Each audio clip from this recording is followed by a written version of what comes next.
merci, Père, pour ta présence au milieu de nous. Nous voulons encore ce matin élever ton nom, adorer ton nom, glorifier ton nom. Nous voulons encore ce matin, Seigneur, nous prosterner devant toi. Car c'est toi qui mérites toute la gloire et l'adoration de nos cœurs. Que ce matin encore, nous soyons à ton écoute. Qu'encore ce matin, tu nous instruises de tes paroles. Au nom de Jésus-Christ, Amen. Alors ce matin, je vais vous parler d'un thème qui est très biblique. Et tout le monde est concerné. C'est l'humilité. Marcher dans l'humilité devant Dieu, mes amis, mes frères et sœurs. Nous vivons dans un monde qui nous pousse constamment à nous élever, n'est-ce pas? Le monde, il est fait de telle façon qu'on glorifie celui qui réussit, qui est le meilleur. D'ailleurs, vous voyez bien, même dans les Jeux Olympiques, c'est celui qui est le meilleur qui remporte le prix, la médaille d'or, la médaille, être sur le podium et tout ça. Être le meilleur, être reconnu, être applaudi, les stars, à celui qui a la meilleure prestation, à celui qui chante le mieux, n'est-ce pas? À celui qui se met en avant, à celui qui écrase les autres, le faible, le petit, à celui qui veut toujours être le premier au podium, être reconnu. Et parfois, on retrouve ça même dans le milieu chrétien, n'est-ce pas? Surtout parmi les, entre guillemets, chantres, ça n'existe pas. Ou les musiciens qui veulent toujours se mettre en avant parce qu'ils savent si bien jouer ou si bien chanter par rapport à d'autres. Alors, ils s'imaginent qu'ils ont tous les droits et que parfois, ils veulent être les meilleurs reconnus parmi tous, n'est-ce pas? Vous êtes d'accord avec moi? On les élève, on pense qu'ils sont plus spirituels que les autres, que ceux qui sont assis dans les rangs et qui chantent avec une petite voix. Malheureusement. Et et qui prient dans le secret, comme certaines petites vieilles femmes, petites femmes âgées, personnes âgées, on ne va pas dire vieilles femmes, pardonnez-moi le terme, c'est péjoratif, c'est pas pour rabaisser qui que ce soit, mais les petites personnes âgées, hommes ou femmes, qui prient dans le secret de leur maison quotidiennement pour l'Église, pour le peuple de Dieu, parfois même pour la jeunesse, qui est parfois tellement arrogante et qui s'élève tellement parce qu'elle est jeune et belle, avec une peau jeune, qui méprise un peu, entre guillemets, la vieille peau. Enfin, parce qu'on regarde trop sur les apparences, on ne regarde pas au cœur. On regarde avec les yeux de la chair au lieu de regarder avec les yeux de l'esprit. Mais heureusement que le Seigneur, il n'est pas comme ça. Heureusement que le Seigneur regarde au cœur et puis il voit un cœur qui lui est consacré, qu'il soit jeune ou vieux. Il y a des jeunes aussi qui sont consacrés. Je n'ai pas dit que toute la jeunesse est corrompue, c'est pas ça. Mais il y a aussi des jeunes qui sont consacrés, qui aiment le Seigneur. Il y a de tous les âges. Et ce n'est pas par rapport à ce qu'ils font, mais par rapport à ce qu'ils sont. Parce que ce n'est pas les œuvres qui nous sauvent, aussi belles soient-elles. C'est le cœur qui est consacré à Christ et qui aime Christ. Voilà ce qui est important, mes amis, très important. Et qui marche dans ses voies et qui se soumet à lui et qui est obéissant avant toute chose. Et qui a un cœur vraiment vrai, sincère, un cœur pur. Heureux ceux qui ont le cœur pur car ils verront Dieu.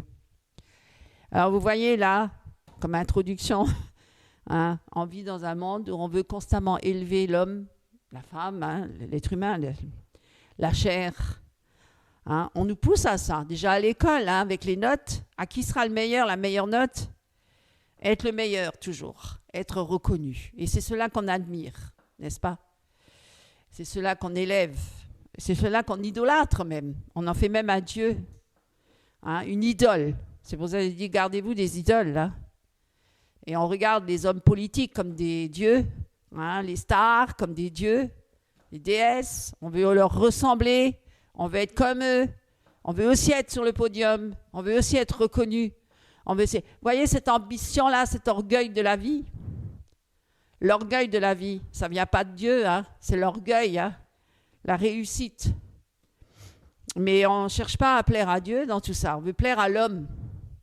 On va être reconnu par les hommes. Et on va être au-dessus des hommes. On va être supérieur à notre voisin, à notre prochain. On va être plus que l'autre.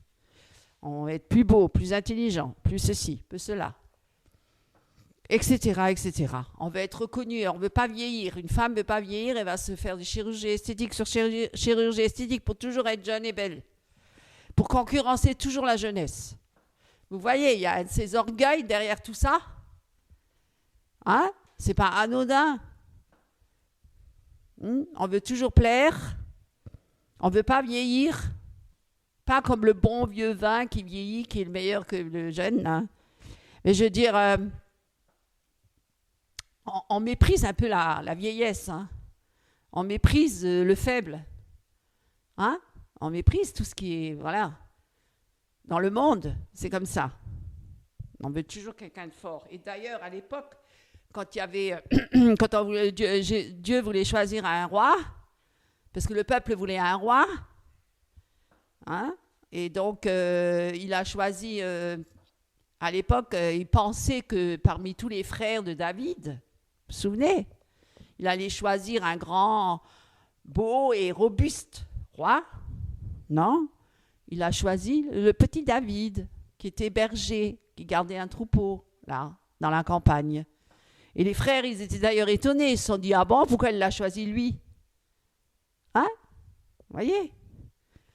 Alors qu'il avait l'air de rien. Et Jésus aussi, apparemment, il n'avait pas l'air de vraiment briller au milieu des hommes, dans le sens d'être quelqu'un de grand et de robuste et de fort. Peut-être comme César, ou je ne sais qui, ou je ne sais qui d'autre.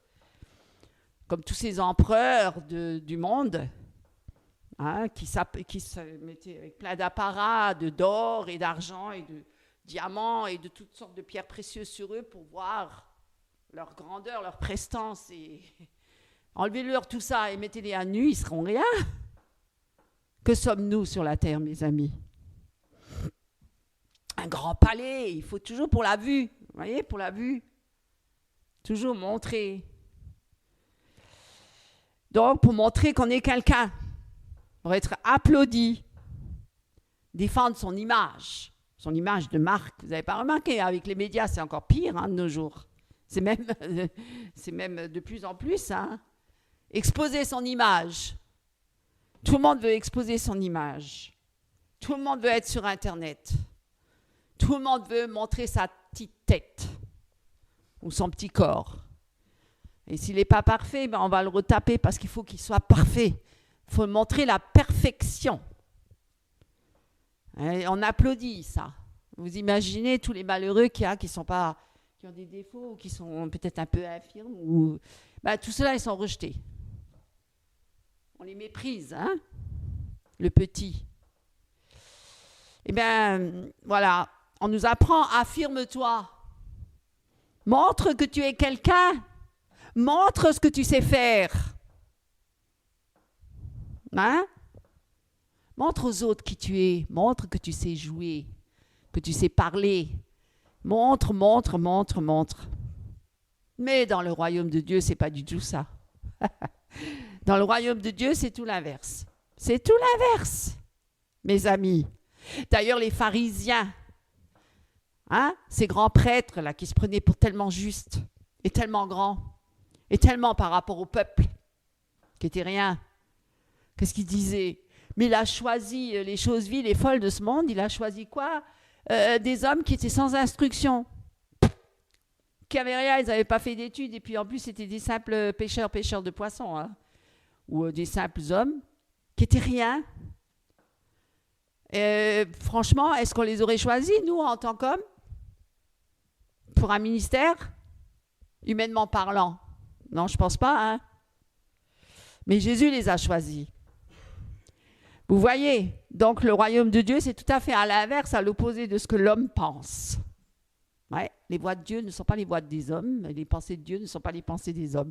Vous voyez, c'est tout à fait à l'inverse. Et d'ailleurs, prenez avec moi, parce que Dieu, il dit quoi? Luc, chapitre 14, verset 11. Qu'est-ce qu'il dit, Dieu? Moi, j'aime bien écouter Dieu, parce que je sais que lui, il a raison. Parce qu'il est Dieu, et jamais il ne se trompe. Et il connaît bien l'être humain, il connaît bien l'homme. Qu'est-ce qu'il dit? Car quiconque s'élève sera abaissé, et quiconque s'abaisse sera élevé. Vous voyez, vous voyez un peu, mes amis, hein? Quiconque, celui qui s'abaisse sera élevé, pas celui qui s'élève, qui veut toujours montrer ce qu'il sait faire, qu'il est meilleur que les autres, qu'il a plus de talent que les autres, plus de charisme. Tout le monde court après ça. Cela va à contre-courant de notre nature et de notre société, le royaume de Dieu. C'est pour ça qu'on le déteste. C'est pour ça qu'on l'a crucifié. C'est pour ça que les pharisiens ne le supportaient plus. Parce qu'ils ont même dit, mais qui c'est celui-là qui veut nous donner la leçon là? Il vient d'où? Il n'a même pas fait d'études, il n'est même pas roi, il est rien, il est où son royaume? Vous voyez? Il vient d'où? De Bethléem? Il y a quelque chose de bien qui vient de Bethléem? Il est fils de charpentier, c'est quoi? C'est pas un grand intellectuel. Il a étudié la Torah. Vous voyez, il n'est même pas de la lignée des Lévites, des sacrificateurs de l'époque. Reconnu par les hommes. Ça va à contre-courant de notre société, de notre monde, de ce monde-là. Ça va à contre-courant de notre nature même. Hein? On reconnaît ceux qui ont une multitude de diplômes. Ah oui, mais lui, il a fait l'école Léna, il a fait politico, machin, tout ça. Ah oui, d'accord, il saura mieux gérer. S'il n'est pas soumis à Dieu, ça ne sert à rien. Hein. Car au fond, vous voyez, il y a une lutte hein, en chacun de nous. Hein, il y a une lutte. Il y a cette partie pécheresse qui veut toujours être reconnue, ce côté orgueilleux de la nature humaine, déchu. Hein, une voix qui veut toujours être reconnue. Ah, il y en a qui ne supportent pas qu'on les ignore. Hein. Ah, ils veulent toujours se faire remarquer. C'est toujours eux qui parlent plus que les autres. C'est toujours eux qui ont la grande bouche. C'est toujours eux qui savent mieux que les autres. C'est toujours eux qui savent tout. Les autres ne savent rien. Moi, j'ai étudié. Moi, j'ai cherché. Moi, je sais. Moi. Il n'y a que le moi. Une voix qui refuse d'avoir tort. Ah non, moi, j'ai pas tort. C'est les autres qui ont tort. Ils sont tous faux. Tout le monde est faux sauf moi. Une voix qui refuse d'avoir tort. Une voix qui veut toujours avoir le dernier mot. Et quand je parle ou que quelqu'un parle, non, c'est moi qui aura le dernier mot. C'est moi qui dira la dernière phrase. C'est toujours moi. Vous avez déjà vu des gens comme ça? Moi, j'en connais. Hein. Et il y en a beaucoup autour de nous. Hein. Et parfois, c'est nous-mêmes. Hein. Parce qu'on voit chez les autres le défaut, mais on ne le voit pas toujours chez nous. Hein. Soi-même. Hein. Mais oui. Vous voyez cette nature pécheresse-là, hein? Cette vieille nature. Nous l'avons tous en nous, parce que déjà petit, on enorgueillit l'enfant. On veut qu'il soit déjà en concurrence avec d'autres enfants et qu'il soit le meilleur, le plus beau, le plus intelligent. Regardez autour de vous, regardez les parents, comment ils réagissent. Oh, c'est mon fils, c'est lui le meilleur. Ah, oh, c'est ma fille, c'est la meilleure. Vous voyez? Vous le voyez déjà autour de vous? Et votre cœur aussi. Est-ce qu'on n'a pas cette tendance? Si. Mon église, c'est la meilleure. Mon pasteur. Vous voyez? On a cette tendance. C'est ça, notre nature déchue. Hein? Notre nature pécheresse. Une voix qui veut toujours être reconnue. Cette voix s'appelle l'orgueil. L'orgueil.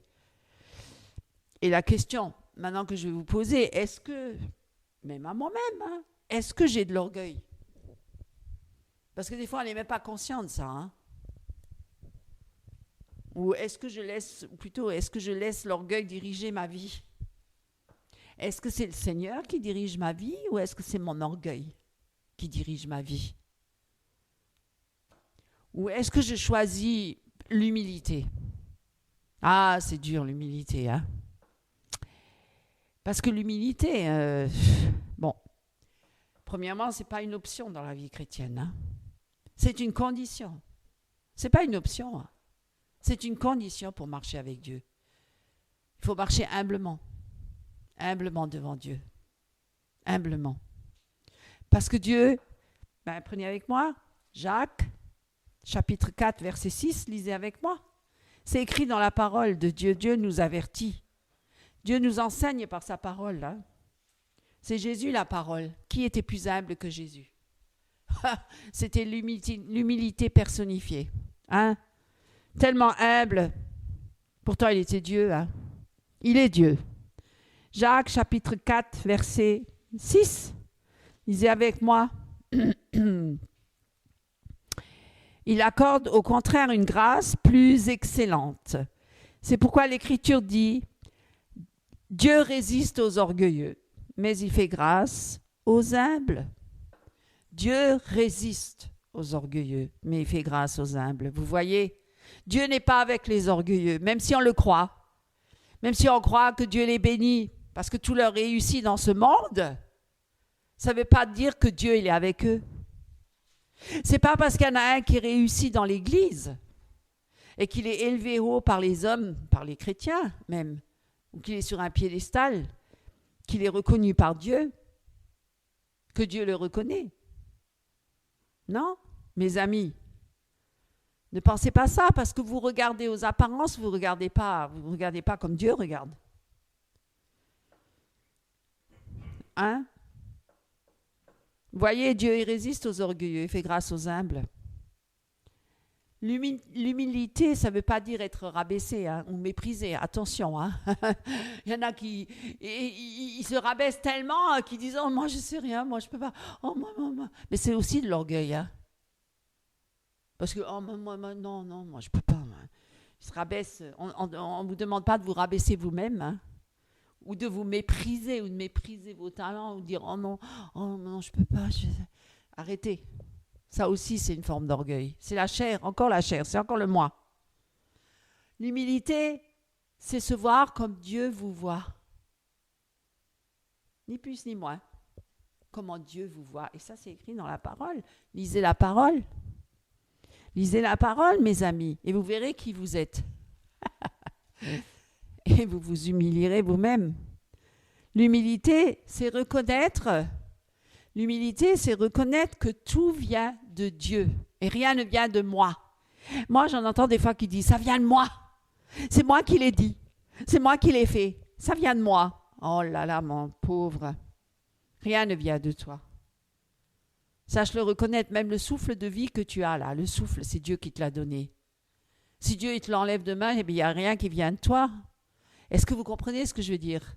C'est pas dans le sens Dieu, il est amour, hein? Il ne va pas te retirer le souffle de vie comme ça, expressément. Mais si tu t'enorgueillis trop, certains se sont tellement enorgueillis que Dieu les a châtiés. Hein? Et même certains, il lui aura ôté la vie. Quand Hérode, il a dit, c'est moi le roi sur cette terre, il n'y a que moi en tant que roi. Eh bien, il s'est effondré, il est mort. Vous voyez, celui qui s'élève, Nabuchodonosor, il s'est tellement élevé, que finalement Dieu lui a montré qui est le roi. Et qu'il a dit que c'est moi qui a réussi à faire tout ça, c'est mon œuvre. Et qu'est-ce que Dieu il a dit? Pendant 7 ans, tu seras comme un animal, tu auras un cœur d'animal. Un cœur, tu vas brouter l'herbe dans les champs, et tu seras comme une bête.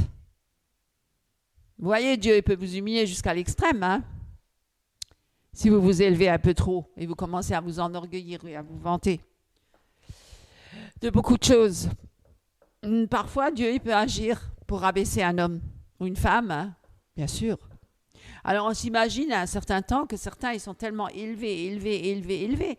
Il leur arrive jamais rien. Mais bon, il ne faut pas voir le commencement de la vie d'un homme, il faut voir la fin. Parfois, Dieu, il est lent à la colère et puis il est patient. Il attend que la personne se repente. Qu'elle reconnaisse sa petitesse et qu'elle s'humilie devant la main de Dieu. Si la main de Dieu s'appesantit sur cette personne. Mais pourquoi je vis ça? Pourquoi je vis tellement de situations? Peut-être parce que tu as trop d'orgueil, mon frère ou ma sœur. Et tu passes par ces circonstances-là, par des épreuves et des épreuves et des épreuves, jusqu'à ce que tu sois complètement brisé. L'instrument doit être brisé avant d'être utilisé par Dieu. Vous comprenez ça? Parce que même Moïse a été brisé dans le désert. avant d'être un instrument efficace entre les mains de Dieu. Et oui, mes amis, c'est un chemin étroit. Étroit est le chemin qui mène au royaume de Dieu. Large est la porte de la perdition et beaucoup y courent. Hein. L'humilité, c'est de reconnaître que tout vient de Dieu. C'est dépendre de lui. Nos cœurs et nos esprits doivent réaliser combien Dieu hait l'orgueil. Il a la haine de l'orgueil. Sachez-le. Parce que ce dernier le pousse à se détourner de Dieu. Forcément. Hein, puisqu'il pense qu'il est plus que Dieu, même certains. Et qu'il peut se débrouiller tout seul. Hein. Celui qui s'élève à ses propres yeux. Vous imaginez? Ou qui recherche l'honneur et l'estime des autres et tout ça. Qui court après ça. Afin de satisfaire quoi? Son orgueil personnel. Se satisfaire lui. Hein? C'est ça ce qu'il recherche. Il recherche les honneurs et la gloire pour être reconnu et pour se satisfaire, pour se faire une belle image de lui. Hein? C'est ça. Pour avoir les titres et la richesse et la gloire, etc. Alors que l'humilité nous ramène à être dépendants de Dieu. Certains ne veulent pas être dépendants de Dieu. Hein? Ils veulent être dépendants. Mais ils mettent les autres. Alors, ceux qui s'humilient,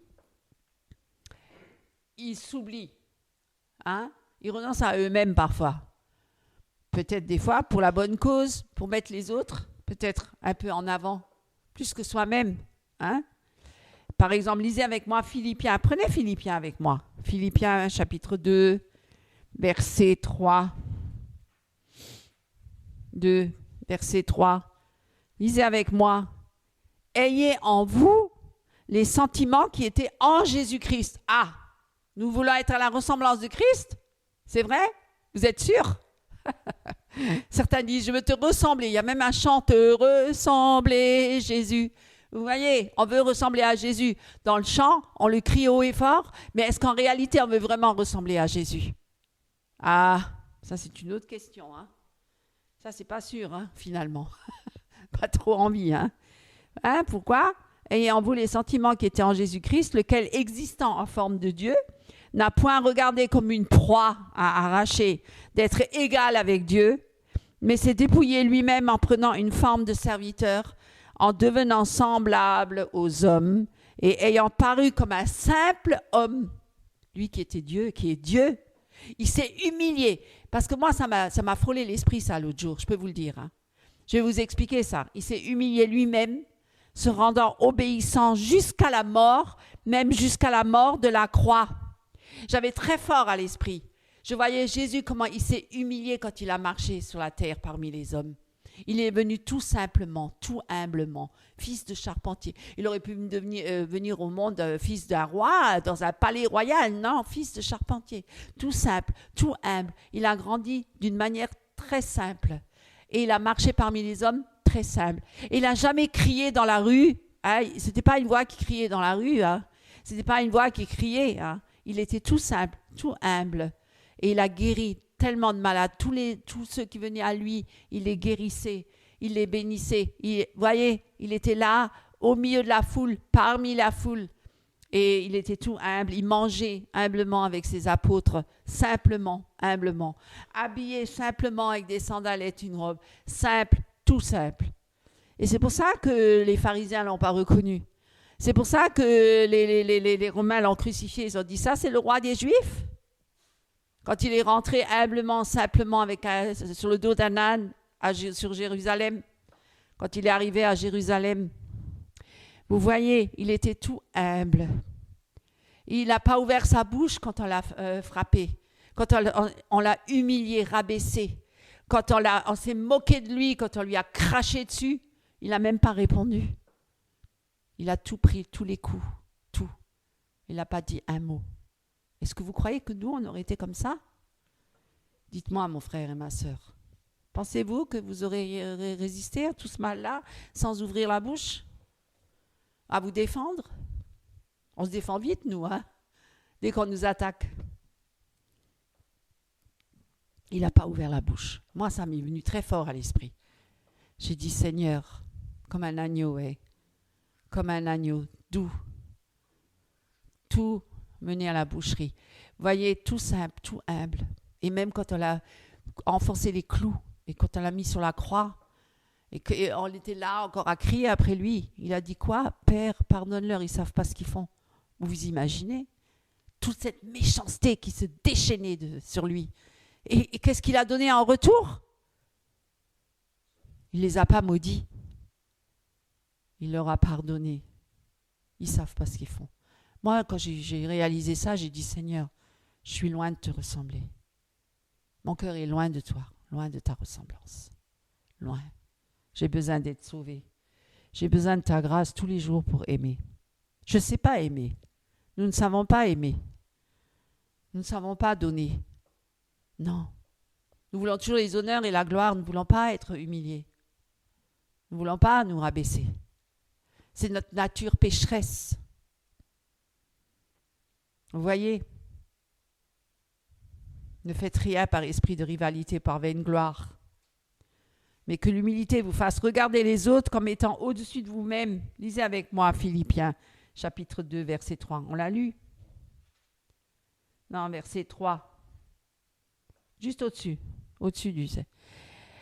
Ne faites rien par esprit de parti. Vous voyez, les partis pris. Ou par vaine gloire, ceux qui cherchent leur propre gloire. Par vaine gloire. L'humilité, c'est de reconnaître que tout vient de Dieu. Et comme on l'a lu à l'instant même, ne faites rien par esprit de parti pris et par vaine gloire. Hein? L'humilité, pourquoi on parle de l'humilité aujourd'hui? Parce que c'est en raison, c'est l'égoïsme inné de l'humanité déchue. Il y a un égoïsme très fort qui habite l'homme, qui est centré que sur lui et qui cherche que son propre intérêt. C'est ça.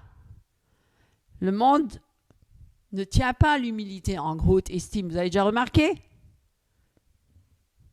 Hein? Pourtant, la Bible, elle dit tout l'inverse. Considérons les êtres humains et le salut considère quoi? Que les êtres humains, que d'ailleurs c'est très très important de s'humilier. Humiliez-vous devant la puissante main de Dieu. C'est marqué, à chaque fois on doit s'humilier. Le peuple de Dieu tout le long de l'histoire a dû s'humilier. À chaque fois, quand il revenait à Dieu. Hein? C'est très important de s'humilier devant Dieu. Être humble signifie être conscient de nos faiblesses et être prompt à reconnaître que nous n'avons pas de mérite, que le mérite seul vient de Dieu et que Dieu seul mérite tout l'honneur et la gloire et la reconnaissance. Et même dans tout ce que nous accomplissons, c'est grâce à Dieu. Si nous nous levons le matin et que nous sommes encore vivants, c'est grâce à Dieu. Si nous nous couchons le soir et que nous sommes encore en bonne santé, c'est grâce à Dieu. Si nous pouvons passer une bonne nuit de sommeil, c'est grâce à Dieu. Reposante et régénérante. Si nous pouvons manger tous les jours tranquillement, sans problème, sans maladie, sans rien, c'est grâce à Dieu. Mes amis, si nous marchons, si nous pensons, si nous aimons, tout ce que nous faisons, c'est grâce à Dieu. Mes amis, sachez-le, soyez reconnaissants. Nous devons être humbles. Parce qu'aujourd'hui même, comme il a dit aux riches, insensés qui s'enrichissaient et qui remplissaient ces greniers, qui disaient « Oh, enfin, je vais pouvoir me reposer, j'ai tellement de richesses, là, c'est bon. » Dieu a dit « Insensé, aujourd'hui même, ta vie te sera reprise. » Donc Dieu, il a le pouvoir de la vie et de la mort, il peut reprendre une vie quand il veut. Vous voyez, on n'est rien. Aujourd'hui, je suis là, demain, mon frère, peut-être tu ne seras plus là. Je veux dire, notre vie, on n'est qu'une vapeur qui passe, un passage. Que sommes-nous? Il y a tant de générations qui sont déjà passées avant nous. Où sont tous ces grands hommes et ces grandes femmes de Dieu? Où sont-ils aujourd'hui? Certains ont laissé des traces par des livres, par des œuvres, par de l'architecture ou par des noms de rues même qu'on a donnés à certains hommes vaillants, soi-disant. Vous voyez, dans ce monde, Voilà. Hein? Nous passons, nos vies passent. Nous sommes que de passage sur cette terre. Pourquoi tant de gens se chamaillent entre eux par orgueil?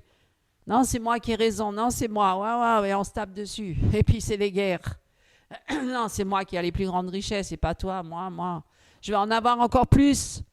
Vous voyez, l'homme qui rend esclave à un autre homme, l'esclavage, hein? Un homme qui domine sur le monde et qui assujettit l'homme, rend esclave pour qu'il s'enrichisse, qui exploite l'homme. Vous voyez, tout ça, c'est lié avec l'orgueil. Hein?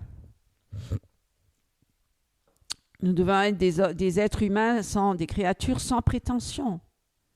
Parce que, sans prétention, pourquoi? Parce que en dehors de Christ, que sommes-nous? En dehors de Christ, nous sommes sous l'emprise du péché. Vous voyez? Nous sommes perdus. Sans Christ, nous sommes perdus. Perdus.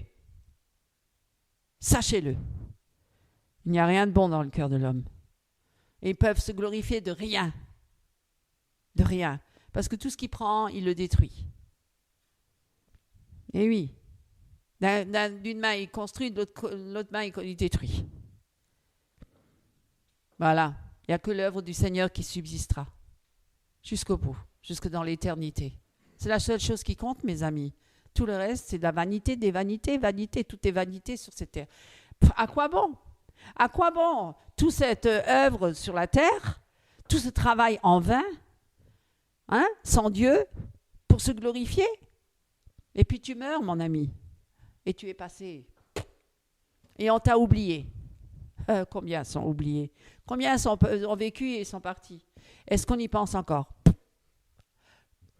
Très rarement. Hein? Vous voyez bien que notre vie, elle est peu de choses sur la terre. Notre mérite et notre productivité dépendent de Dieu. Hein? Et alors, on a à se glorifier de rien. Et en plus, on ne peut rien faire durablement. Parce qu'on n'est que de passage. Notre vie, elle est limitée. Pour le plus robuste, 80, 90 ans. Et après, c'est fini. Pourquoi tu t'es tant fatigué sur la terre? Tu t'es donné tant de peine pour rien? Pour chercher ta propre gloire, sans arrêt, en vain. Pour être enfin reconnu parmi les mortels. Et puis tu vas mourir. Et après, tu comparais devant Dieu.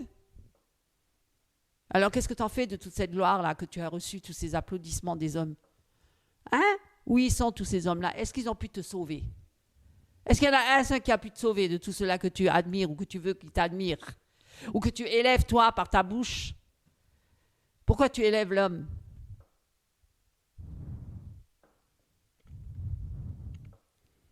Dieu demeure avec ceux qui marchent humblement.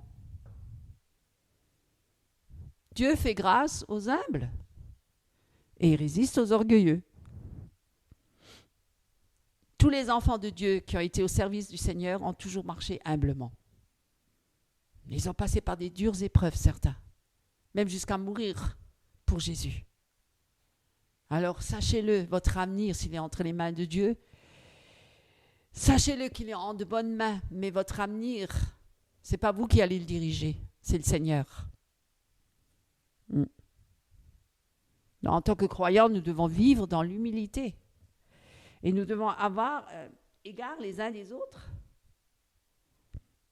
Nous devons prier les uns pour les autres, on n'est rien de plus. Nous sommes tous frères et sœurs en Christ. Qu'est-ce que tu es de plus que moi, frère? Parce que tu sais parler un peu mieux que moi? Parce que ton verbe est un peu plus éloquent que le mien? Penses-tu que tu seras meilleur devant Dieu? Dis-moi, frère. Pourquoi penses-tu être plus que moi, ma sœur? Parce que tu as un vêtement plus richissime?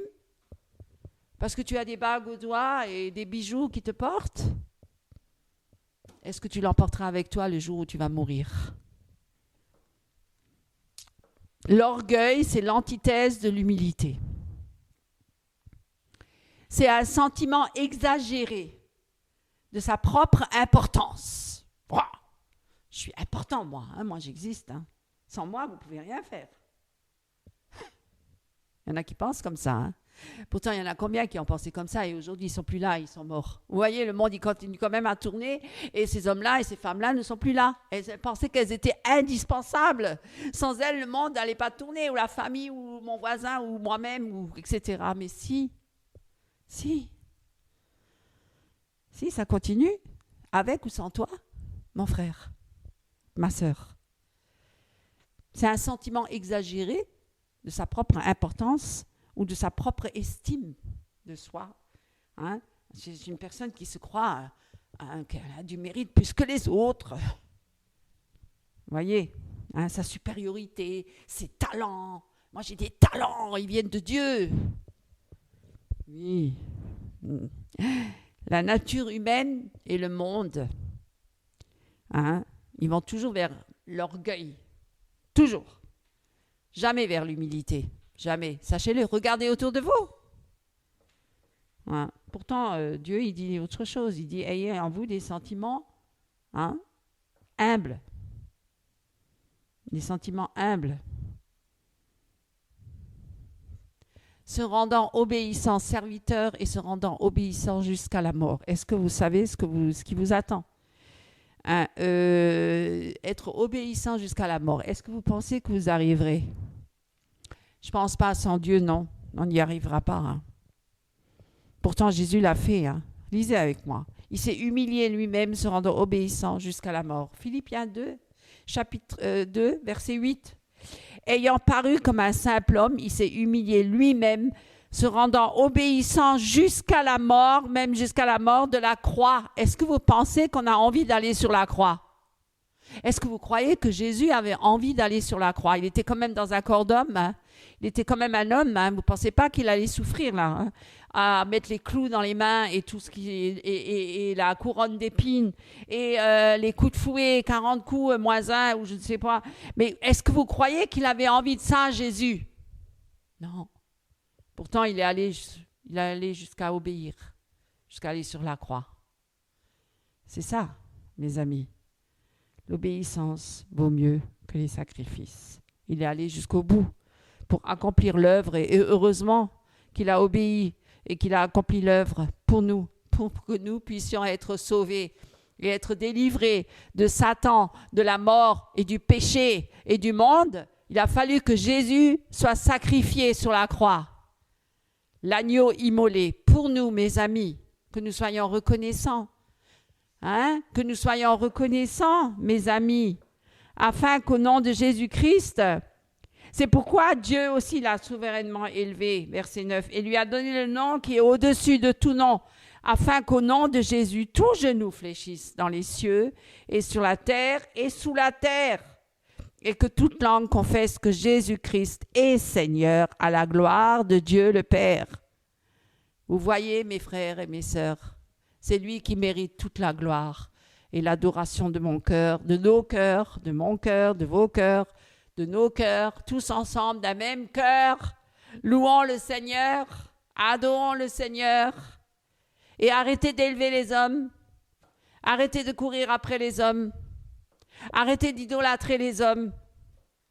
Regardez à Jésus-Christ, le seul qui est digne de régner dans nos cœurs et d'avoir toute la place et d'être assis sur le trône et que nous nous prosternions tous devant lui. Au nom de Jésus-Christ, Amen. Prenons ensemble dans la parole de Dieu ce matin, dans le livre Deutéronome, chapitre 9, versets 1 à 6. Écoute Israël, tu passes aujourd'hui le Jourdain pour entrer, pour posséder des nations plus grandes et plus fortes que toi, des villes grandes et murées jusqu'aux cieux, un peuple grand et de haute stature, les fils des Anakim que tu connais et dont tu as entendu dire, qui peut tenir devant les fils d'Anak? Et sache aujourd'hui que l'Éternel, ton Dieu, c'est lui qui passe devant toi, un feu consumant, c'est lui qui les détruira et lui qui les abattra devant toi. Et tu les déposséderas et tu les feras périr subitement, comme l'Éternel te l'a dit. Ne parle pas en ton cœur quand l'Éternel, ton Dieu les aura chassés de devant toi, disant, c'est à cause de ma justice que l'Éternel m'a fait entrer pour posséder ce pays. Mais c'est à cause de la méchanceté de ces nations que l'Éternel les dépossède devant toi. Ce n'est point à cause de ta justice, ni à cause de la droiture de ton cœur, que tu entres pour posséder leur pays, car c'est à cause de la méchanceté de ces nations que l'Éternel ton Dieu les dépossède devant toi, et afin de ratifier la parole que l'Éternel a jurée à tes pères, à Abraham, à Isaac et à Jacob. Et sache que ce n'est pas à cause de ta justice que l'Éternel, ton Dieu, te donne ce bon pays pour le posséder, car tu es un peuple de cou roide. Un résumé en 5 phrases, fidèle à l'enseignement des pères de l'Église sur Deutéronome 9, 1 à 6. Les pères rappellent que l'homme ne peut rien accomplir par lui-même. Toute victoire vient de Dieu. Ils soulignent que Dieu agit non à cause de la justice d'Israël, mais par fidélité à ses promesses faites aux patriarches. Ils expliquent que Dieu chasse les nations à cause de leur injustice, montrant la justice divine qui corrige le mal. Ils insistent sur la miséricorde de Dieu, plus forte que les fautes et les infidélités du peuple. Enfin, il enseigne que ce passage appelle à chaque croyant à l'humilité, en reconnaissant sa nuque raide pour accueillir la grâce. Soyez bénis. Amen. Frères et sœurs en Christ, chers amis, chers invités, chers internautes, que le Seigneur soit glorifié. Nous sommes là pour être enseignés, pour être édifiés, exhortés par l'Esprit de Dieu. Mon épouse parlait de l'humilité et nous allons parler de la colère de l'homme. Comment vaincre la colère de l'homme et marcher dans la paix. Alors, aujourd'hui, nous allons effectivement parler de cette colère, la colère de l'homme. Qui ne se met pas facilement en colère quand il y a une situation dérangeante, quand il y a quelque chose qui ne lui convient pas, ou lorsqu'il est rempli d'orgueil, comme mon épouse le soulignait ce matin. Qui ne se met pas en colère? Qui ne montre pas la colère? On peut facilement se mettre en colère, frères et sœurs en Christ. Facilement. Et cette colère, elle peut devenir puissante. Vous savez, c'est comme de l'eau. Hein? Quand il y a un débit d'eau, ça ne s'arrête plus, ça ne s'arrête plus. Hein? Eh bien, il faut fermer le robinet quand il y a la colère. Quand ça ne va plus, il faut fermer le robinet. C'est pas facile, hein? Il y a de la pression. Et des fois, c'est vrai que la colère, elle devient tellement puissante qu'on n'arrive même plus à contrôler quoi que ce soit. C'est fini le contrôle. Il n'y a plus cet état de contrôle. On n'arrive plus à contrôler la situation. Voyez-vous. On va dans Jacques, chapitre 1, verset 20, lecture dans la Bible de Jérusalem. « Car la colère de l'homme n'accomplit pas la justice de Dieu. Car la colère de l'homme n'accomplit pas la justice de Dieu. » Alors, déjà, il est important de savoir ce qu'est la justice de Dieu. Qu'entendons-nous par la justice de Dieu? Déjà, si c'est précisé la justice de Dieu, donc il ne s'agit pas de la justice de l'homme. Il ne s'agit pas de la justice de l'homme. Parce que l'homme, lui, il a tendance à juger. Qu'est-ce la justice de l'homme? Un homme charnel qui juge. Parce que l'homme, il a ses critères humains. La justice de Dieu, Dieu est le juste juge parce qu'il est divin. Mais l'homme, lui, il est charnel. L'homme est humain. Est humain. La justice sur les critères humains et pas divins. C'est pourquoi on dit Dieu, c'est le juste juge. Et Dieu juge selon sa justice. Il ne juge pas selon la justice des hommes. Sinon, ma foi, on serait tous morts. C'est-à-dire que selon la vérité de Dieu, il juge. La justice de Dieu. Mes amis, elle est juste et elle est sainte. Elle est juste et elle est sainte, la justice de Dieu. C'est pourquoi la colère des hommes ne peut pas accomplir la justice de Dieu. Mais la juste colère de Dieu,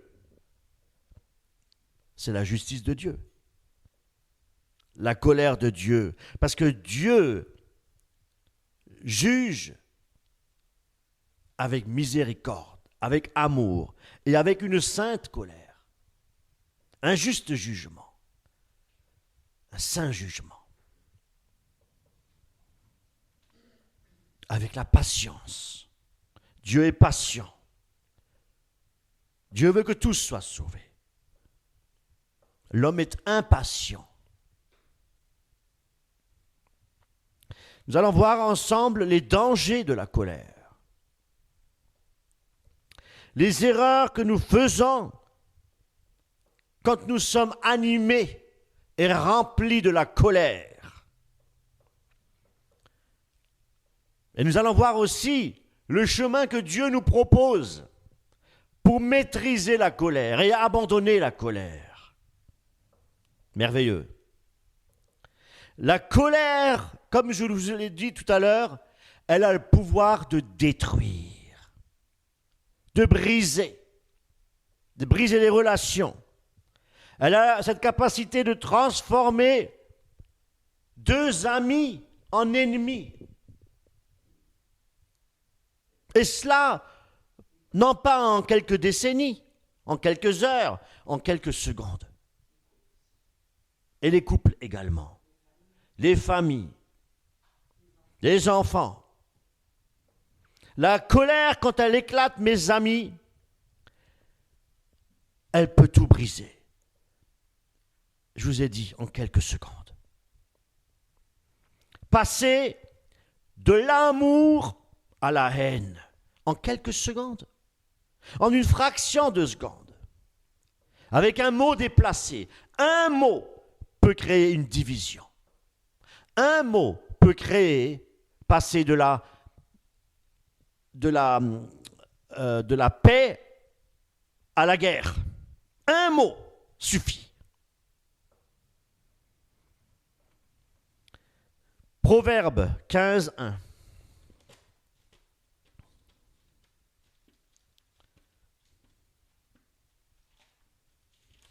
Proverbe 15, 1. Une aimable réponse apaise la fureur. Une parole blessante fait monter la colère. Quand la colère, elle prend le dessus, elle ne reste pas seulement quelque part à l'intérieur de nous. Cette colère, elle sort de nous. On a une réaction physique de la part de la personne qui est colérique. Et ça se propage autour de nous. Ça ne reste pas à l'intérieur, ça se propage. Il extériorise la colère. C'est une démonstration, la colère, destructrice. Exactement. Et ça commence en général par une parole. Ça commence par la parole. On dit quelque chose qu'on ne pensait pas vraiment. Mais on le dit quand même. Et puis on regrette ce qu'on a peut-être dit, mais c'est trop tard, ça a été dit. C'est pourquoi nous devons mesurer les mots. Nous devons mesurer ce que nous disons pour ne pas blesser notre prochain. Mais quand c'est dit, c'est dit. Et c'est là que la colère, elle peut commencer à monter. Qu'est-ce que tu as dit là? Alors on veut se justifier. Je ne voulais pas le dire, je ne pensais pas vraiment. Mais tu l'as dit. Tu l'as dit. Et puis ça commence. Ça commence. L'influence sur les gestes. On le voit sur le plan physique. Et puis ça devient rouge. Et puis ça se raidit. Et puis les veines qui explosent. On devient en fureur. Avec peut-être un tout petite chose. Ça devient quelque chose d'immense. On n'arrive plus à se contrôler. Alors, de manière générale, c'est on claque la porte, on tape du poing, on casse les meubles, on n'arrive plus à se contrôler.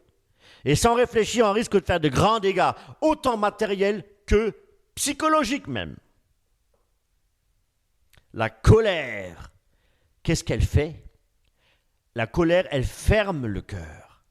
Elle ferme le cœur. Pourquoi? Parce que quand on est colérique, on n'écoute plus les bons conseils. On n'écoute plus, on ne cherche plus à comprendre. On n'a plus cette faculté. Parce qu'on est animé d'un esprit de colère. C'est un esprit, la colère. On ne le voit plus chez l'autre. On ne le voit plus comme avant. Les bonnes choses, on oublie tout. En une fraction de seconde. Et il devient un adversaire pour nous. On n'a plus l'amour, on n'a plus la patience, il y a tout qui disparaît. Tout. En fait, la colère nous fait perdre le contrôle. Donc, ce n'est plus la raison qui dirige, mais c'est quoi? C'est les émotions. Dieu nous a créés avec des émotions, on est bien d'accord. Mais les émotions que Dieu nous a créées, il faut les mettre au service de l'Éternel. Voyez-vous, nous pleurons, nous rions, mais nous devons rire pour les bonnes choses du Seigneur et pleurer pour les bonnes choses du Seigneur. Proverbe 16, verset 32. Mieux vaut un homme lent à la colère qu'un héros, un homme maître de soi qu'un preneur de ville. Et pourquoi? Parce que se maîtriser, c'est bien plus difficile que de vaincre un ennemi. C'est très difficile de se maîtriser quand la colère, ou quand on vit l'injustice, ou quand on vit la calomnie. Et mon épouse l'a montré ce matin, comment Jésus a supporté toutes choses. Parce qu'en Jésus-Christ, il n'y avait pas la colère, il y avait l'humilité.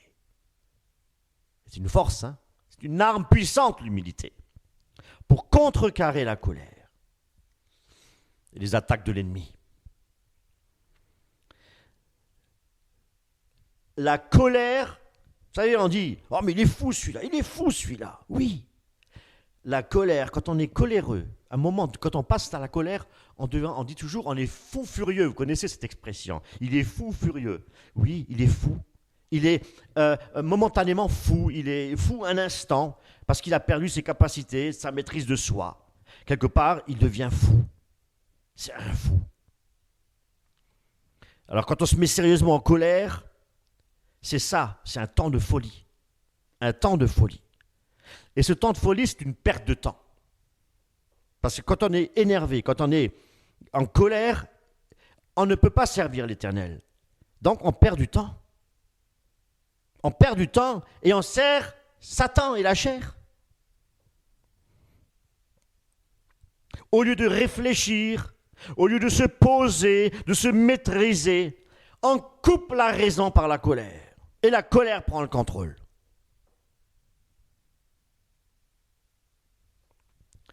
On oublie les choses qui construisent, les choses édifiantes, les bonnes choses, les choses qui nourrissent notre âme, comme aime ton prochain comme toi-même.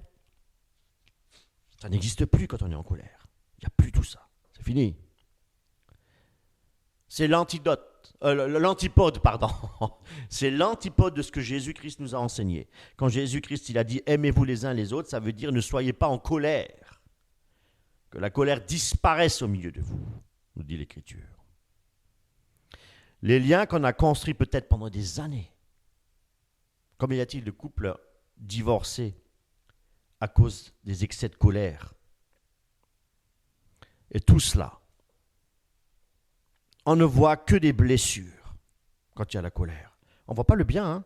Quand il y a la colère, quand il y a un couple coléreux, on ne voit pas il n'y a pas de choses constructives. Hein? C'est destructeur. Proverbe 16, 23. Le cœur du sage rend sa bouche avisée et ses lèvres riches de savoir. Oui. Mais dans la colère, il y a la prudence, elle n'existe plus, elle disparaît. On n'est plus prudent quand on est coléreux. On est imprudent. Imprudent dans ce qu'on dit. On pèse plus les mots. On s'emballe, on dit ce qu'on pense. On ne cherche pas à comprendre si c'est la chair ou si c'est le diable. Non, on se laisse aller. On dit, et on dit. Et on dit ce qui nous vient au cœur. Et pendant qu'on est en colère, c'est certainement pas l'Esprit Saint qui nous donne des choses dans notre cœur à dire. Je vous dis, c'est soit la chair ou soit Satan directement. Alors on blesse. Le diable, il est là pour blesser, pour tuer, pour égorger, pour faire du mal. Les mots, ils sortent vite. Mais le problème qu'il y a, c'est qu'avec un mot de travers, on peut blesser la personne toute sa vie. Elle peut porter une blessure à cause d'un seul mot toute sa vie. Vous voyez la portée que ça a, hein? Vous voyez la portée que ça peut avoir quand quelqu'un est coléreux? Il peut blesser une personne toute sa vie. On entend souvent dire, vous avez déjà certainement entendu, oui, mais je pardonne, mais je n'oublie pas. Vous avez déjà entendu ça? Je lui pardonne, mais je n'oublie pas ce qu'elle m'a fait. Mais ne pas oublier, c'est ne pas pardonner. C'est juste des mots. Quelqu'un qui est pardonné, il a oublié. Imaginez-vous Jésus-Christ sur la croix qui dit « Je vous pardonne, mais j'oublierai jamais tous vos péchés. » Mais Jésus a dit quoi? Dieu a dit quoi? Vos péchés sont oubliés, sont jetés dans la mer. Voyez-vous? Quand Dieu pardonne, il oublie. Mais l'homme, s'il n'oublie pas, il n'est pas pardonné. Il faut la grâce de Dieu pour obtenir le vrai pardon. Et le vrai pardon, c'est aussi oublier le mal qu'on nous a fait. La colère peut même aller encore plus loin. Elle peut nous pousser à détruire ce qu'on aime. Une relation qui est brisée en quelques instants. Et ça peut même en perdre notre confiance. La confiance, elle peut être perdue à cause de cela. Proverbe 12, verset 16. Le fou manifeste son dépit sur l'heure, mais l'homme habile dissimule le mépris. Et je ne vous dis pas ce qui se passe, frères et sœurs en Christ, quand il y a deux personnes en colère qui se rencontrent. Imaginez-vous la situation. Ça dégénère beaucoup plus vite. Et chacun veut répondre à l'autre, chacun veut se défendre, chacun veut avoir raison. Et ça crie toujours plus fort. Et on n'arrive pas à les arrêter. Hein. On n'arrive plus à les arrêter. La tension, elle augmente, les paroles deviennent de plus en plus dures, et ça finit même en bagarre. Et ça finit par une amitié brisée. Et peut-être définitivement brisée s'il n'y a pas de repentance. Mes amis, pour qu'il y ait une repentance, il faut que les deux soient d'accord.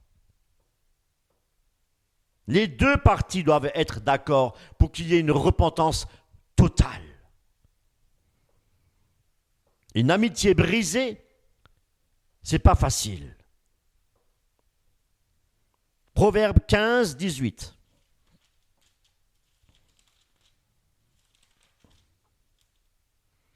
L'homme emporté engage la querelle.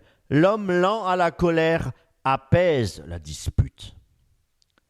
On peut constater que la colère est produit de la souffrance. La colère, elle produit même des regrets. Je regrette de lui avoir dit ça. Maintenant, je la vois souffrir. Et pourtant, je lui ai demandé pardon, mais il y a quelque chose qui est brisé. Je lui ai demandé pardon, mais elle me fait encore des reproches. Voyez-vous, il y a un mot qui est très profond. Il y a la repentance, mais il y a aussi un autre mot. C'est repentance et... Non, il y a un autre mot. Il y a la repentance et il y a la pénitence, mon frère. Et ce mot-là, il est plus important que le mot repentance. Pourquoi? Parce que la repentance, c'est regretter de ce que j'ai dit, je demande pardon. Je peux demander pardon à celui qui j'ai blessé et je peux demander pardon à Dieu. Dieu pardonne. Mais la pénitence, ça va plus loin. Ça va plus loin parce que dans la pénitence, il y a réparation, si possible. Donc, quand j'ai fait à quelqu'un du mal, si je peux réparer, si c'est réparable, je vais le faire. Voyez-vous, ça c'est la pénitence. Donc il a plus de ce mot a plus de profondeur.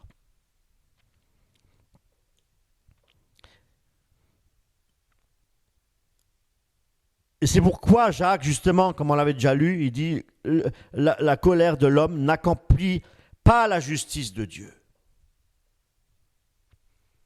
Ce qui est très difficile, c'est que quand on te dit quelque chose de mal, ta tendance première, c'est de répliquer, c'est de lui répondre.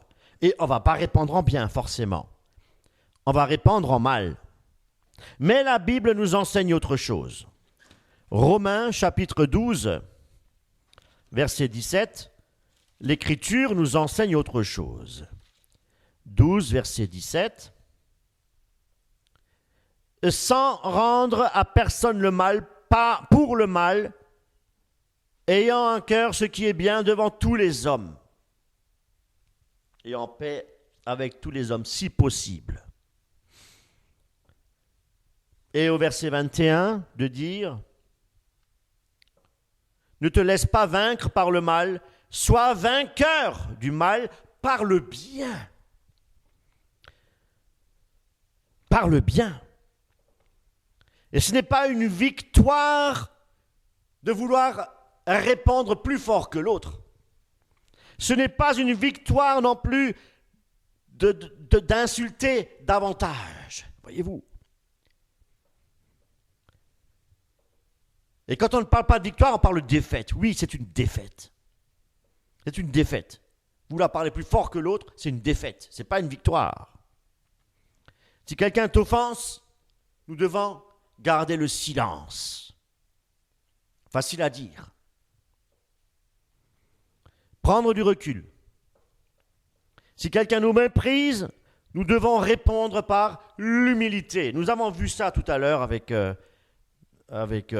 mon épouse, quand elle parle de l'humilité. Jésus-Christ est le modèle par excellence. On l'a méprisé, c'est écrit, abandonné. Ésaïe, méprisé, abandonné. Pourtant, il a répondu toujours par l'humilité.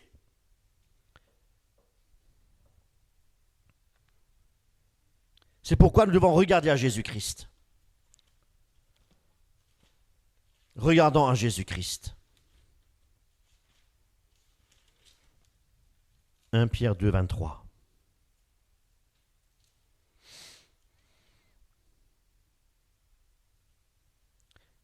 Lui qui, insulté, ne rendait pas l'insulte, souffrant, ne menaçait pas, mais s'en remettait à celui qui juge avec justice. lui qui sur le bois a porté lui-même nos fautes dans son corps, afin que, mort à nos fautes, nous vivions pour la justice. Lui, dans la meurtrissure, vous a guéris, car vous étiez égarés comme des brebis, mais à présent vous êtes retournés vers le pasteur et le gardien de vos âmes, Jésus-Christ. Comme mon épouse le disait, selon lequel tout genou doit fléchir, sur la terre, sous la terre. C'est le pasteur des pasteurs, c'est la tête de l'Église. C'est celui que nous devons servir. Jésus-Christ. Exemple Jésus-Christ. C'est notre exemple par excellence. Quand il a été frappé, il a dit ici, il n'a pas répandu par le mal. Voyez-vous.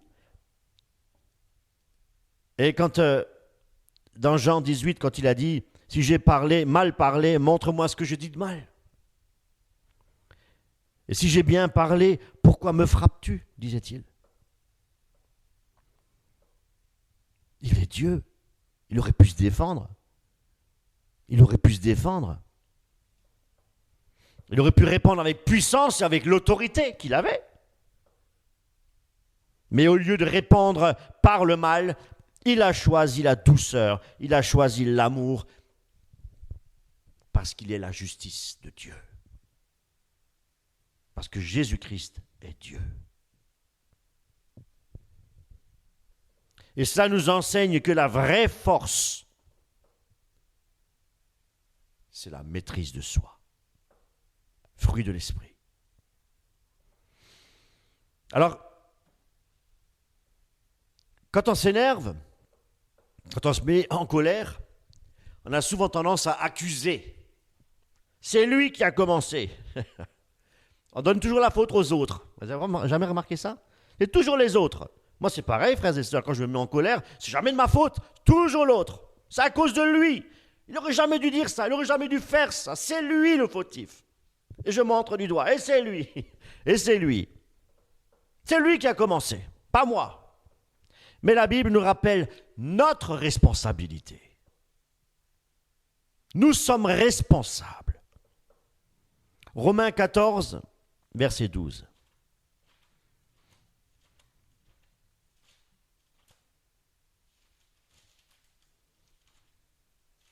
Romains 14, verset 12. C'est donc que chacun de nous rendra compte à Dieu pour soi-même. Alors, le fait d'accuser notre prochain à cause de lui, mes amis, on perd notre temps. Chacun devra rendre compte à Dieu pour soi-même, reconnaissant que nous sommes fautifs, reconnaissant que nous sommes faibles et que nous avons besoin de la grâce de Dieu. Repentons-nous. Repentons-nous. Nous pouvons encore le faire tant que nous sommes sur cette terre. Nous devons nous repentir. Eh oui.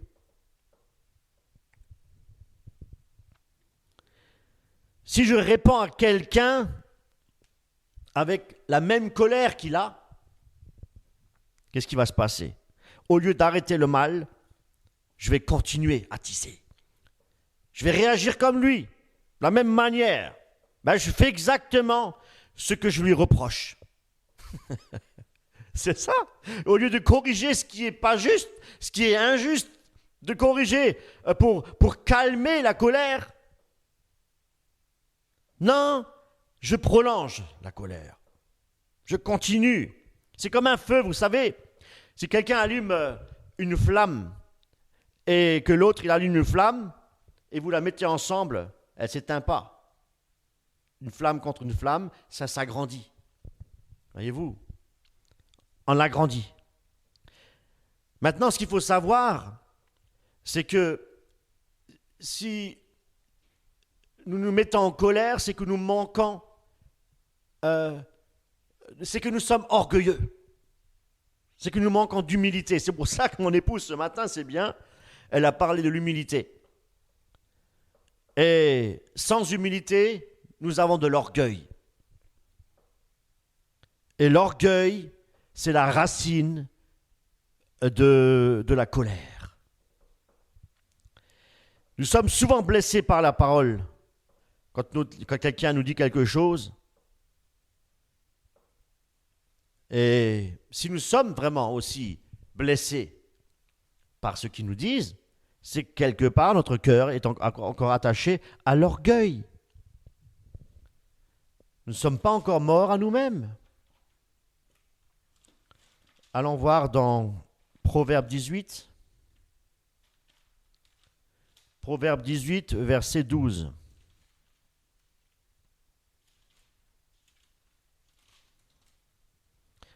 Avant la ruine, le cœur humain s'élève.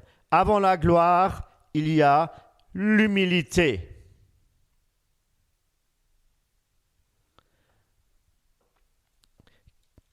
Quand quelqu'un t'insulte ou quelqu'un qui veut te reprendre, si c'est vrai ce qu'il dit, il faut l'accepter.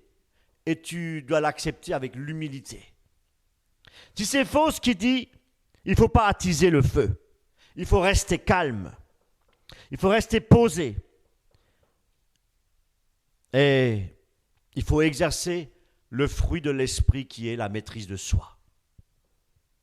Donc dans ces choses-là, dans ces épreuves-là, eh bien, on apprend à utiliser les fruits de l'esprit. C'est là qu'on peut les mettre en pratique. C'est quand il y a l'adversité qu'on peut vraiment exercer le fruit de l'esprit et devenir mature, devenir spirituellement mature, grandir en maturité. Une insulte, c'est vrai que ça fait mal. Ça fait mal seulement si nous ne sommes pas morts à nous-mêmes.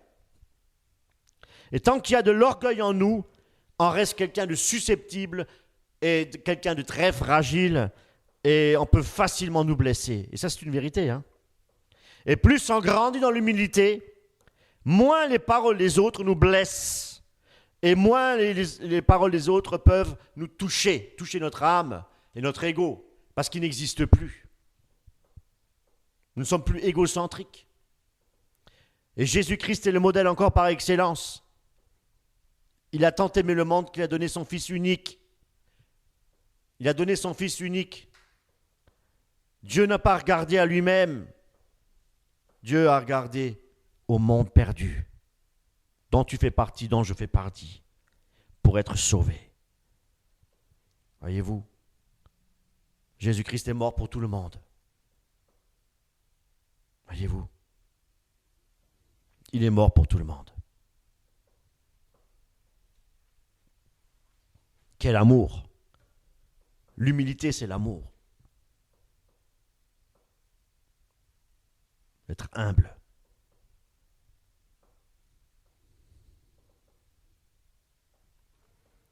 L'humilité protège aussi notre cœur. Genèse 3, 19.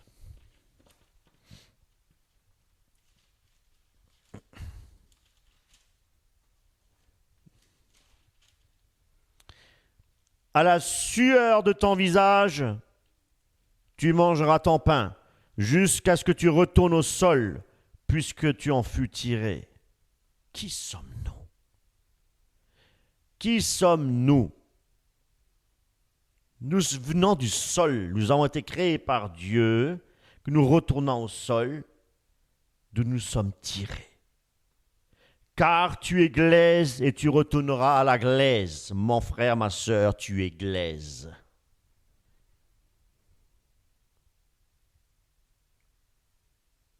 Tu es glaise et rien d'autre. Tu es ingénieur? Tu es glaise. Tu es éboueur? Tu es glaise.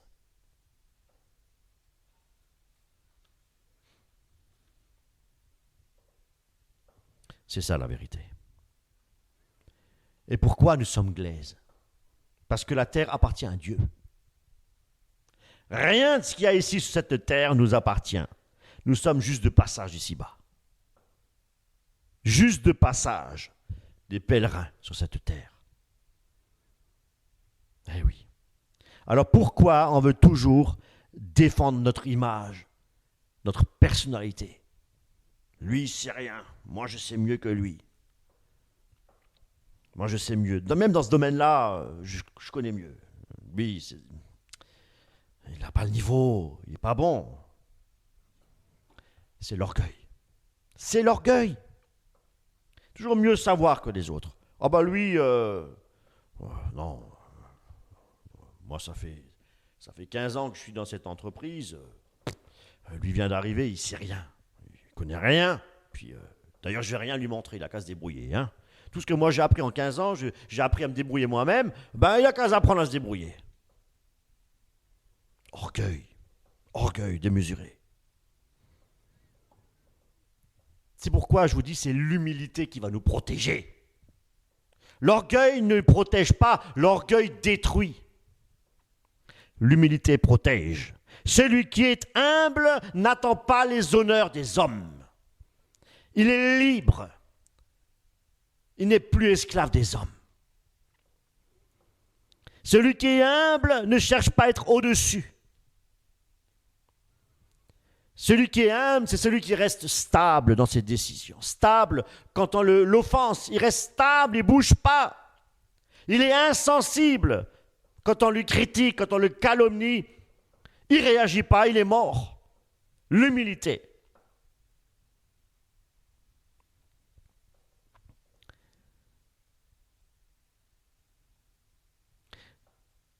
Alors pourquoi subir les injustices?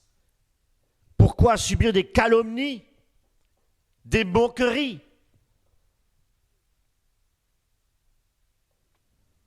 Frères et sœurs, Jésus a dit que celui qui veut vivre pieusement sera persécuté. Jésus dit la vérité. Jésus-Christ, il est bien plus qu'un prophète, il est le Fils du Dieu vivant, il est Dieu lui-même. Et sa parole est la vérité. Il est lui-même la parole.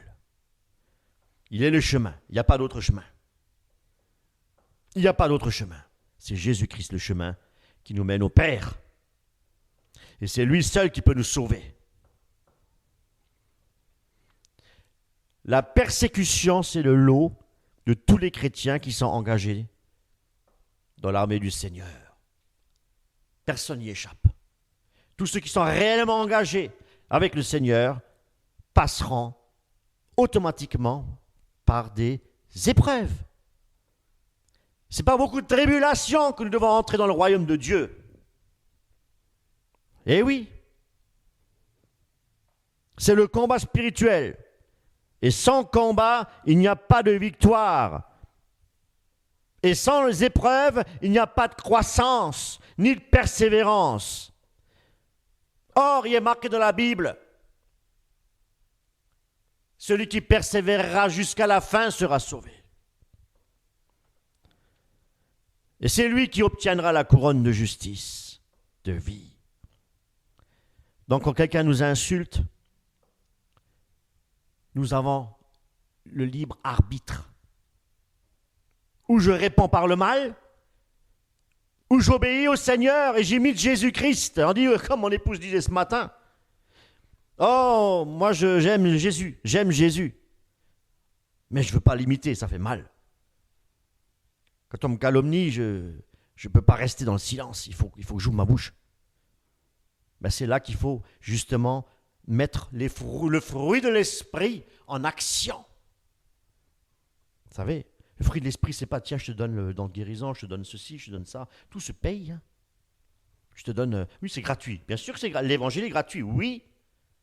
Mais tu as les épreuves que tu dois passer. Il n'y a pas marqué serré est le chemin de la perdition et large est le chemin de la vie. Étroit, serré est le chemin de la vérité, le chemin de la vie. Et pas large.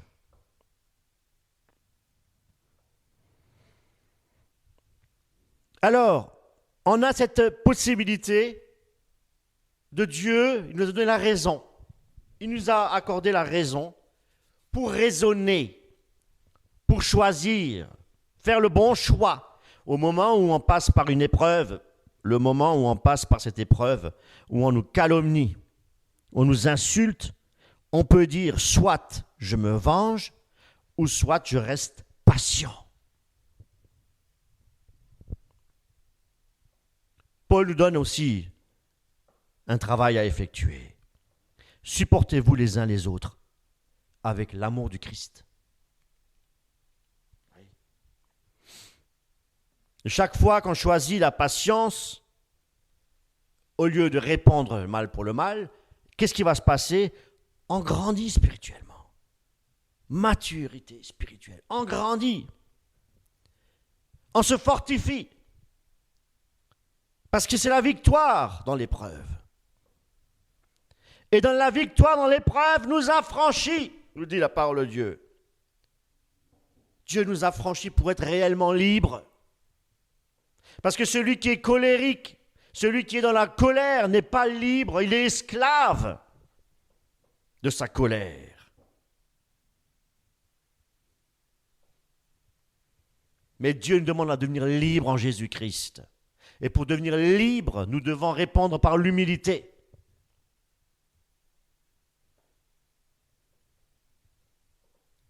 Parce que la liberté, c'est la vraie liberté des enfants de Dieu.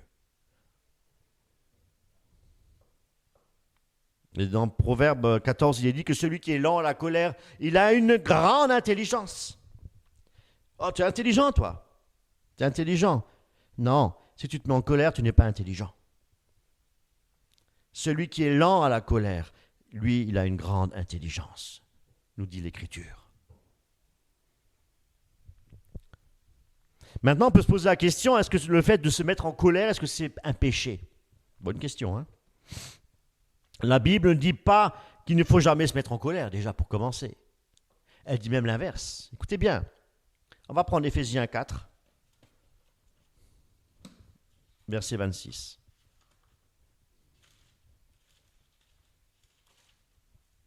Il est dit quoi? Emportez-vous, mais ne commettez pas le péché. Dans la version Louis II, il y a marqué dedans, mettez-vous en colère. Si vous vous mettez en colère, ne péchez point. Et là, dans la version Jérusalem, si vous vous emportez, ne vous mettez pas en colère. Mes amis, il existe aussi une juste colère. Jésus était en colère quand il y avait des trafiquants dans le temple, quand il a fait un fouet. Et quand il leur a dit « race de vipères », c'est la colère de Dieu, la sainte colère de Dieu. Vous voyez la différence? Ce n'est pas une colère pour détruire, c'est une colère pour construire. Il châtie les enfants, Dieu châtie celui qu'il aime. Ce sont des châtiments. Pas un châtiment pour détruire, pour faire du mal, mais un châtiment pour relever. Et ça fait mal des fois.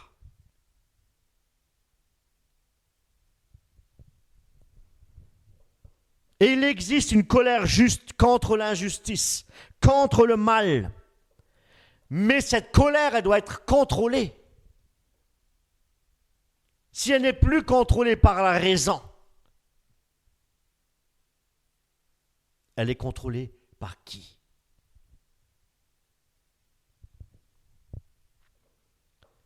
Si elle n'est pas contrôlée, cette colère, elle devient destructrice, comme le feu.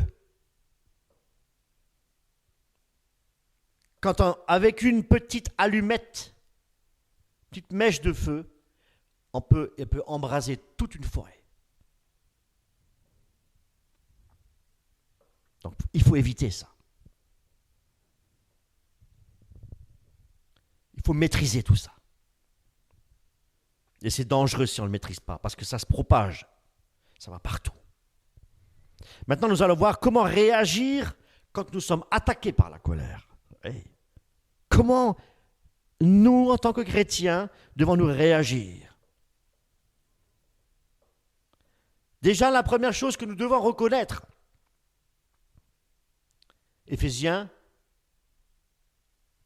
les armes spirituelles, Éphésiens?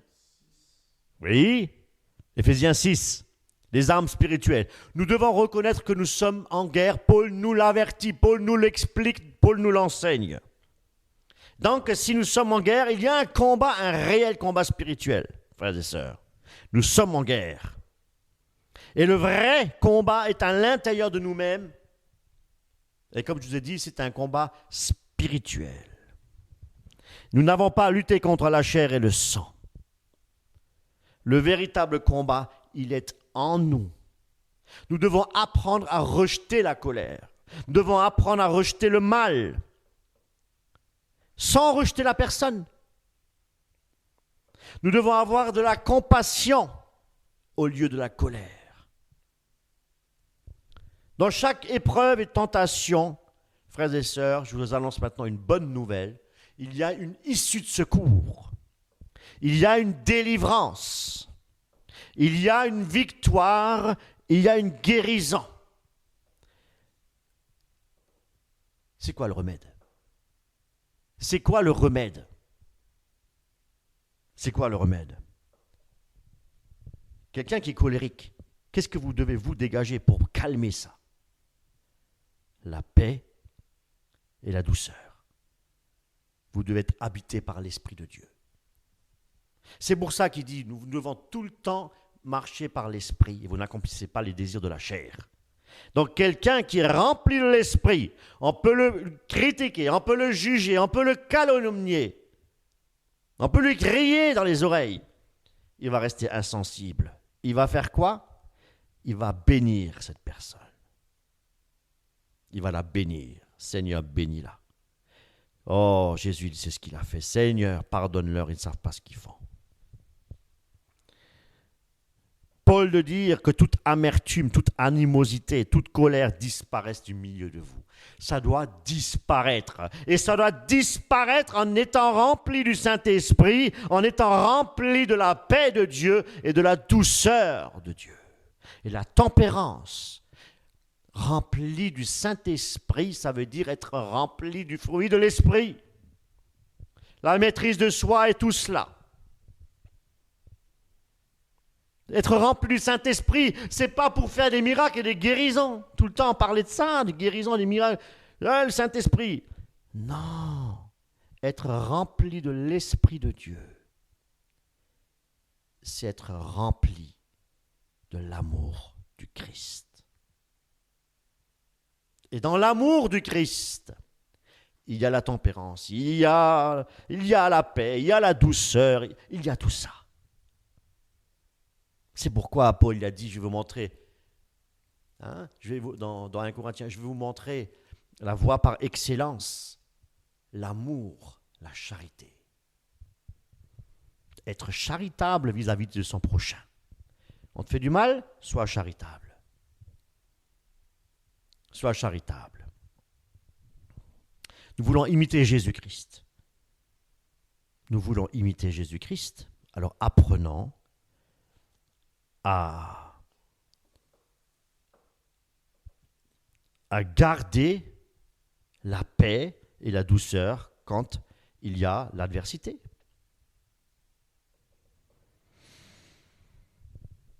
Parce que la colère ferme le cœur. Et la colère ouvre la porte des démons. La paix, elle ouvre la porte de la présence de Dieu. Alléluia, dans notre cœur.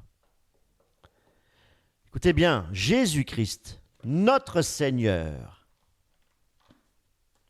notre Sauveur, notre Maître, notre Roi des rois, notre Dieu. Alléluia. Qu'est-ce qu'il nous dit dans Matthieu 5, 5? Qu'est-ce qu'il nous dit dans Matthieu 5, 5? Il nous dit, heureux les doux, car ils posséderont la terre. Alléluia. Alléluia. Les doux, les humbles. Voyez-vous. Alors aujourd'hui, le Seigneur nous a donné une recommandation, un avertissement, un commandement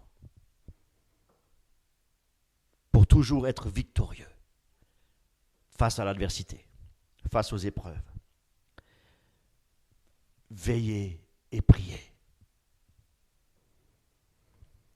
Veillez, nous devons surveiller notre cœur. Arrêtez la colère dès qu'elle commence. Dès que ça commence, stop. Ne réponds plus. Arrête. Retire-toi. Tais-toi. Que la paix du Christ règne dans vos cœurs. Paul nous dit ça. Frères et sœurs, la colère, elle peut sembler forte, c'est vrai, sur le moment, c'est quelque chose de terrible.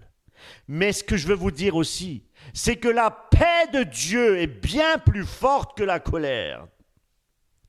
La paix de Dieu, elle est bien plus puissante.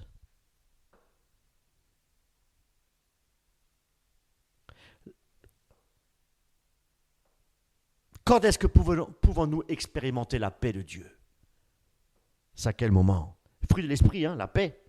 On dit, oh super, Seigneur, donne-moi la paix. Mais le Seigneur va mettre devant toi un ennemi pour que tu apprennes à savoir ce que c'est que d'avoir la paix. Quand l'adversaire est devant toi, tu dois rester en paix, tu dois apprendre, tu dois résister. C'est ça les combats spirituels. Le fruit de l'esprit, l'amour. Tu veux l'amour? Seigneur, donne-moi l'amour, donne-moi ton amour. Oh Seigneur Jésus, donne-moi ton amour. Eh bien, il va mettre devant toi un adversaire. Tu veux avoir l'amour? Apprends. Tiens, je mets devant toi quelqu'un qui te déteste, qui te hait. Apprends à l'aimer. C'est comme ça que ça marche avec Dieu.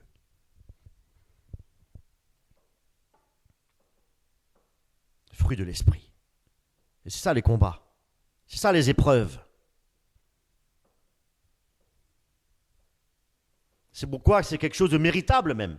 Bien sûr, nous sommes sauvés par la grâce, par la foi, par le moyen. Oui, nous sommes sauvés par grâce. Mais c'est quelque chose de méritable quand même, parce qu'il dit celui qui vaincra, et celui qui persévérera jusqu'à la fin, obtiendra. Voyez-vous?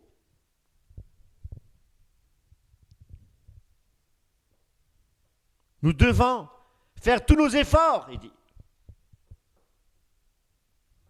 Marchez dans la lumière. Travaillez à votre salut. Travailler à notre salut, c'est justement dire non à tout ce qui est en opposition avec Dieu.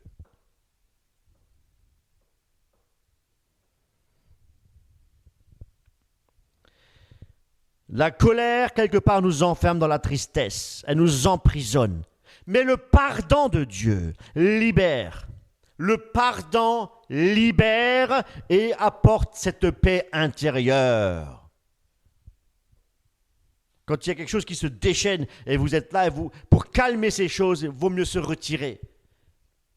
On se retire, ça apporte une paix intérieure. Maintenant, autre chose que j'aimerais aussi vous apporter, c'est qu'il y a beaucoup de personnes malades, physiquement, psychologiquement, dépressives. Savez-vous pourquoi? Même peut-être le cancer. Vous savez, à cause de l'amertume. Ah oui, ça joue sur le physique. À cause de l'amertume. Parce qu'elles ont dans leur cœur un manque de pardon. Et c'est la colère qui les ronge. C'est un cancer. Et ça prend un coup physiquement. Ça prend un coup aussi. Voyez-vous, la tension artérielle. Au moment où on s'énerve, il y a de la tension. Très mauvais, ça. Et c'est pourquoi il est important, frères et sœurs, de choisir aujourd'hui la patience plutôt que les mauvaises réactions de notre chair. L'humilité plutôt que l'orgueil. Et la paix plutôt que la dispute. C'est un choix. Face à l'adversité, comment tu réagis? Qu'est-ce que tu choisis? Et en faisant le bon choix, eh bien nous avançons sur le bon chemin et nous apprenons à vivre comme Christ nous l'enseigne et à en sortir victorieux. Que le Seigneur vous bénisse abondamment. Amen.